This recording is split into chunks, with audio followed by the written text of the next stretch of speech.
Nah, Halo Assalamualaikum Ibu. warahmatullahi wabarakatuh. Nah, Eh, Sebuah kehormatan ya bagi saya ya menjadi pembicara diundang menjadi pembicara di sini eh, bersama para profesor. Padahal sementara saya ini provokator. Sebelumnya Dokter Doni saya mau mengusulkan ya, kalau boleh ya. saya mau mengusulkan. Tadi PPT Bu Yeni itu bagus banget. Mungkin bisa eh, menjadi apa manual book gitu ya. Udah ada gambar-gambarnya itu manual book untuk SPPG gitu ya. Mhm, Hmm. mhm. Izin saya share screen.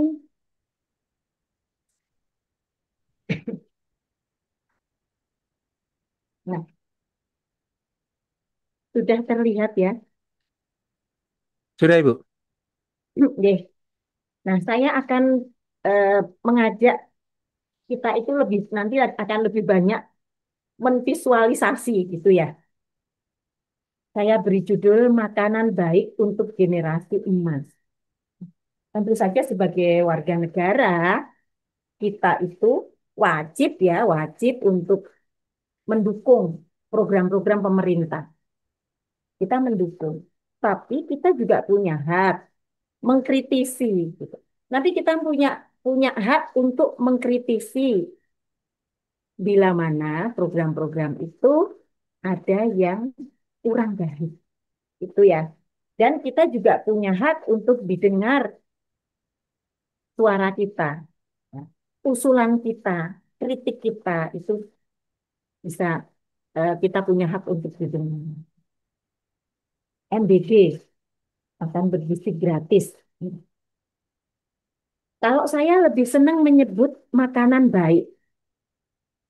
Kenapa? Karena beside gizi is baik gitu. Di samping gizi itu pasti ada makanan bergizi, pasti ada makanan baik. Tidak semua makanan bergizi itu baik, tapi semua makanan baik pasti bergizi. Gitu. Makanan baik adalah makanan yang dari bahan yang baik, proses yang baik, peralatan yang baik, distribusi yang baik, dimasak oleh tenaga-tenaga yang mempunyai skill memasak yang baik, dimasak oleh tenaga-tenaga yang mempunyai attitude baik.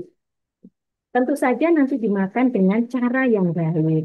Anak-anak kita ajari mengawali dengan berdoa, memakan cara memakannya juga baik. Pasti itu sudah dilakukan di sekolah-sekolah.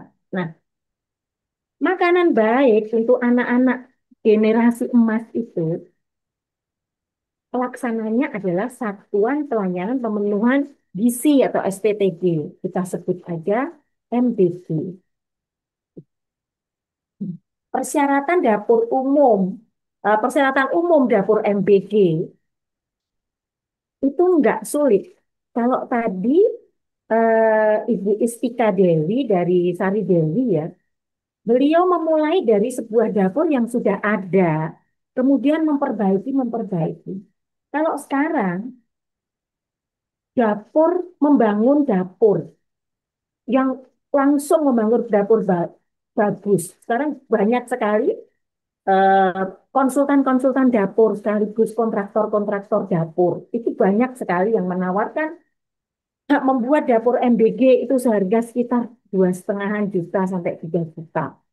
Ya, maaf, 2,5 juta, 2,5 miliar sampai 3 miliar, gitu ya. Nah, persyaratannya adalah mempunyai LSHS dan halal. Hanya itu.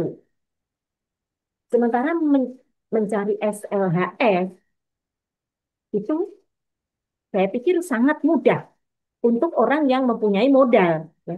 Hanya NIB, penelitian hygiene dan sanitasi untuk para penjamah pangan, inspeksi fisik, jadi kelengkapan fisik, eh, alat-alatnya harus berstandar pabrik gitu ya, harus standar industri.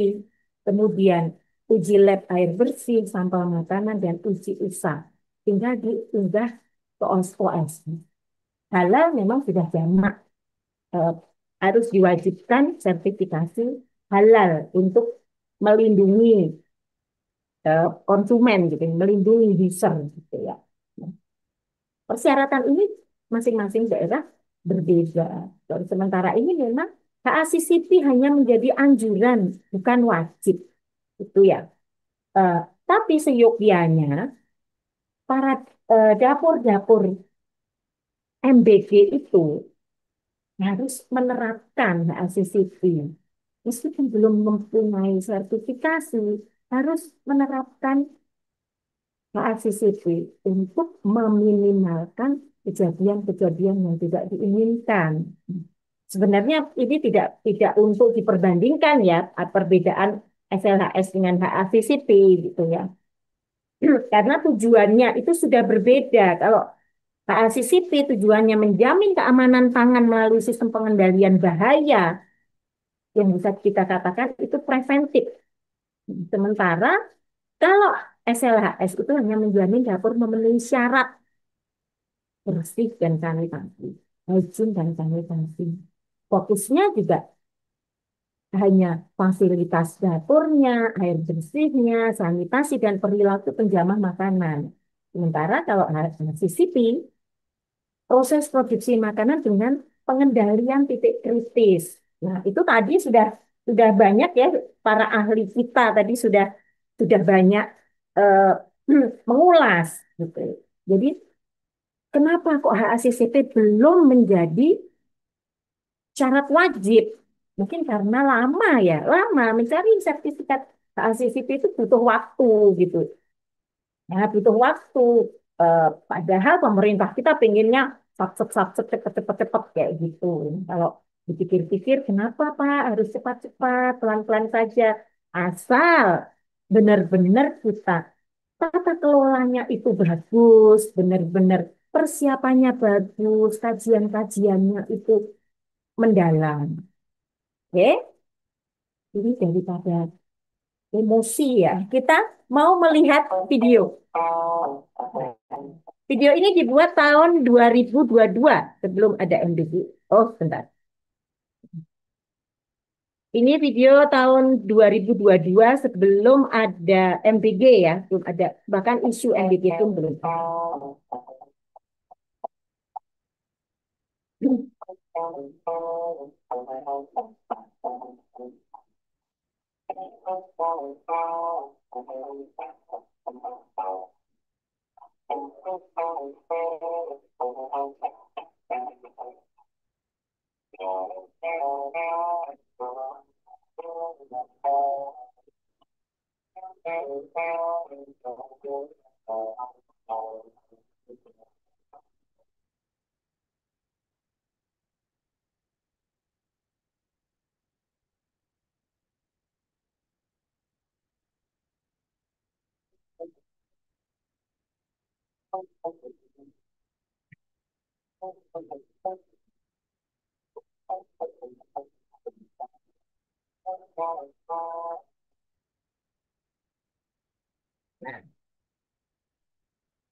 Itu tadi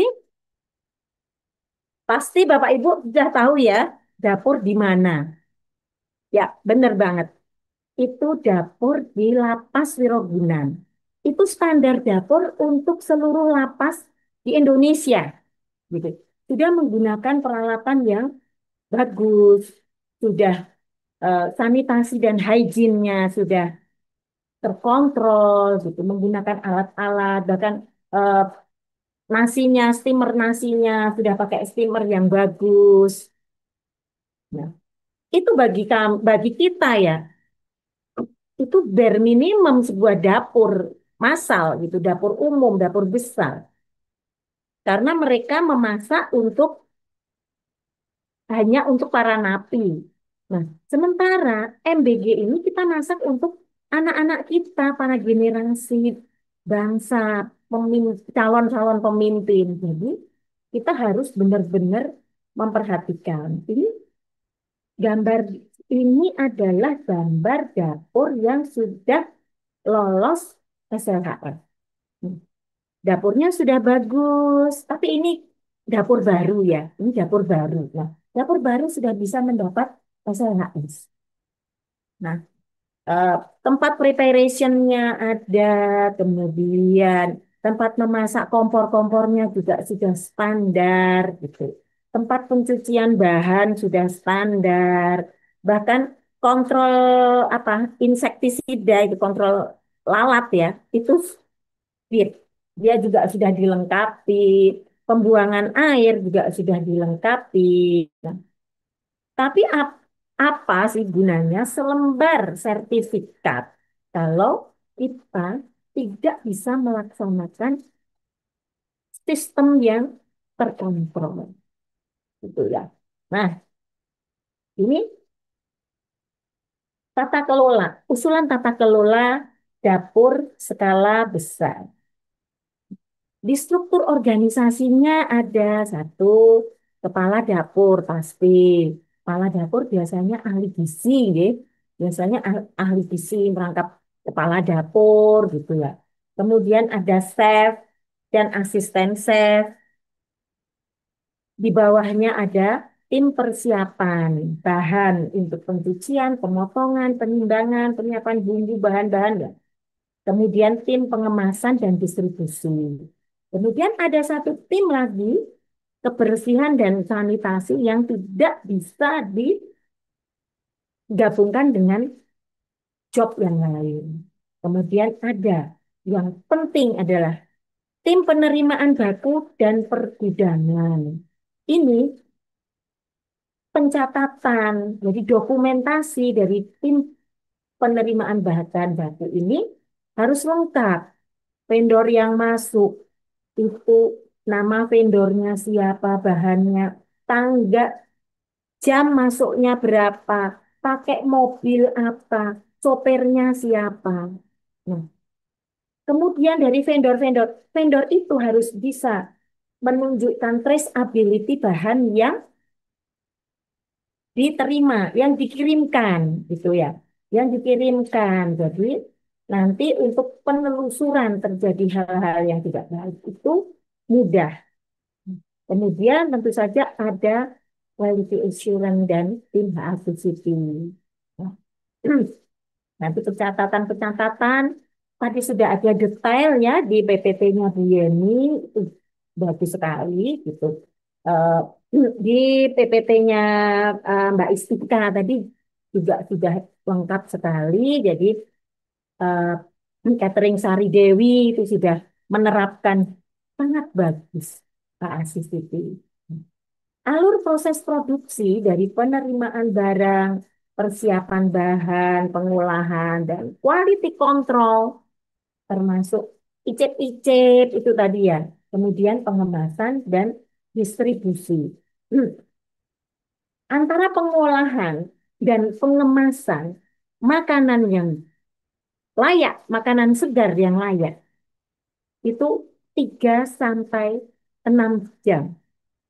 Kita bayangkan kalau kita memasak jam 6 pagi, kita memberi bekal kepada anak-anak kita, atau kita membekal, membawa bekal untuk ke kantor. Nanti jam 12 dimakan, itu sudah 6 jam. Itu rasanya pun juga kurang nikmat, menurut saya kurang nikmat gitu. Apalagi kalau kita lupa, kadang kita membawa bontot bekal itu kita lupa, terus kita makan nanti sepulang dari kantor, itu sudah sangat tidak layak. Ya. Di atas 6 jam itu sudah sangat tidak layak.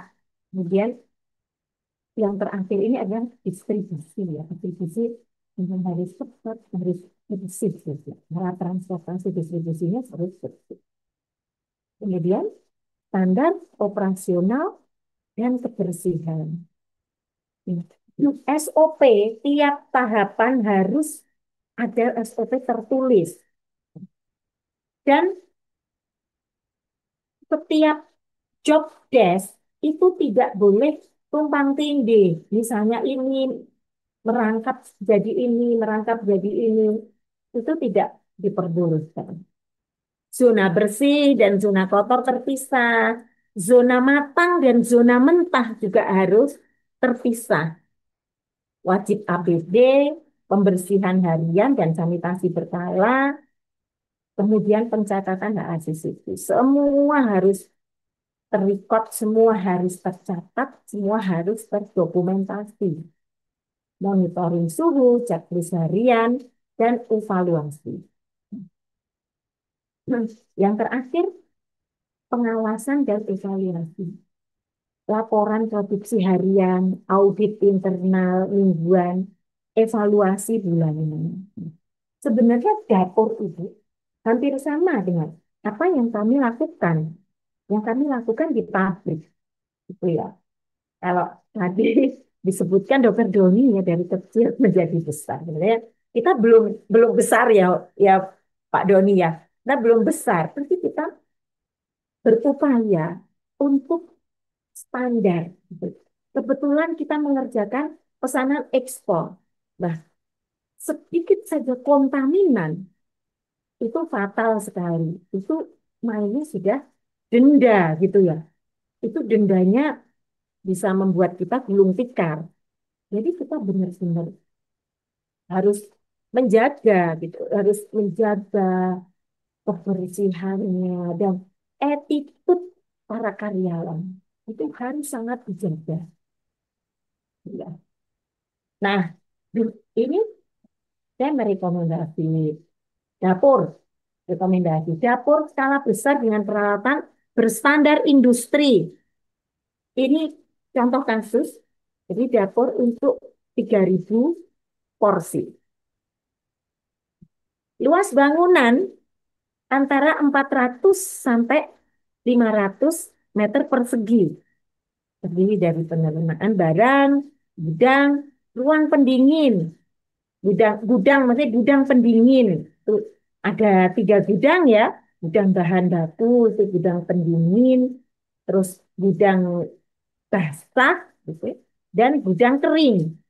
Kemudian zona persiapan. Zona persiapan di dalam zona persiapan itu ada lagi zona untuk pencucian.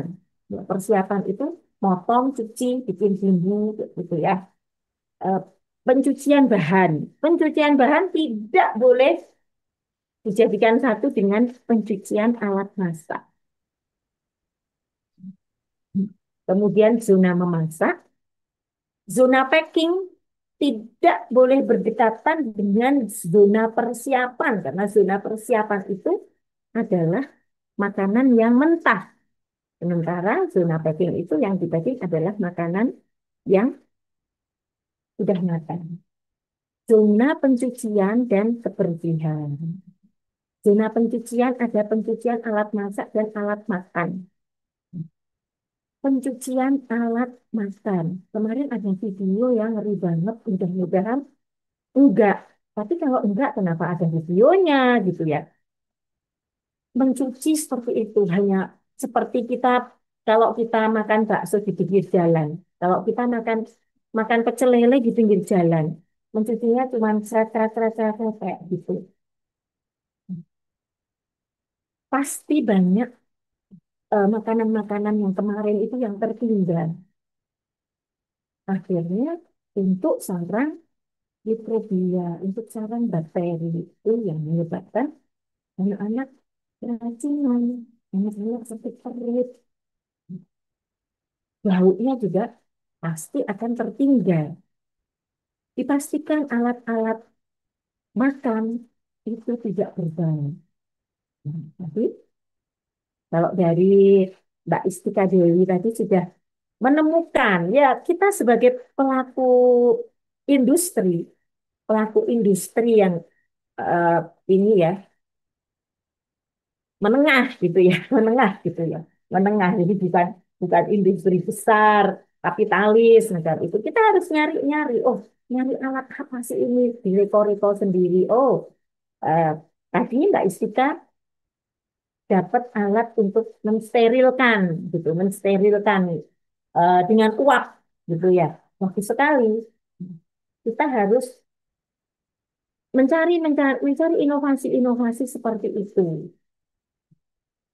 Jadi pencucian harus bagus, harus disterilkan dengan air panas dan dalam keadaan kering. bagaimana tidak ditumpuk dulu, nanti kalau ditumpuk kemudian dilap, ya gitu, wah itu berbahaya untuk anak-anak.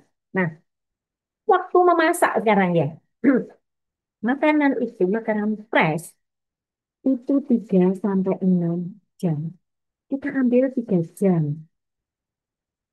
Sebelum memasak, sebelum dimakan, maaf. Sebelum dimakan, makanan matang itu 3 jam sebelum dimakan.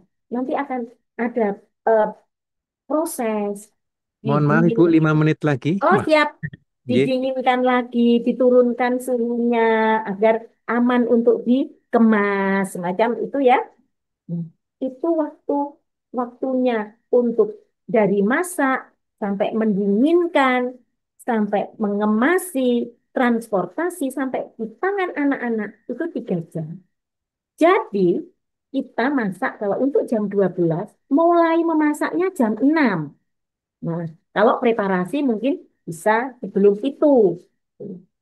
Nah, sekarang bisa memastikan dalam 3 jam itu masakan itu matang, itu butuh tenaga berapa? Tadi saya lihat di fotonya Mbak Istika Dewi, wah keren sekali. Jumlahnya sama seperti hitung-hitungan saya, gitu ya. Nah, ini satu chef, saya analogikan satu chef itu bisa memproduksi 150 porsi per jam atau 450 porsi per 3 jam. Berarti untuk 3.000 porsi itu butuh 7 orang chef. Nah, satu dapur ya, kita catat 7 orang chef. Nah, 7 orang chef, asisten chefnya kita membutuhkan 4, staf persiapan membutuhkan 7, pengepakan itu membutuhkan 10. Ini sudah ada hitung-hitungannya matematis ya sebenarnya, tapi kalau saya ulas di sini nanti terlalu panjang. Kemudian pencucian dan kebersihan itu 4, distribusi itu 6. Nah, ada tenaga non-teknis, admin, quality assurance, ada 2, procurement, purchasing 2, staf gudang 1, kepala dapur 1. Jumlahnya ada 44. Nah, tadi jumlahnya yang dari Sari Dewi, saya hitung loh Mbak ya. Dari fotonya itu saya hitung. Itu sudah benar. Kalau ada dapur MBG yang mempekerjakan karyawan hanya 25, hanya 20 apa berapa gitu, 20-an. Itu kita harus eh, eh, mencatat ya, melihat pasti mereka memulai masak dengan lebih early gitu. Mungkin udah masak sebelum subuh. Nah, dan itu tidak kita sarankan. Begitu ya. Nah, saya kira Dokter Doni itu presentasi singkat saya. Mohon maaf kalau ada salah-salah kata ya. Ya, terima kasih. Wassalamualaikum warahmatullahi wabarakatuh.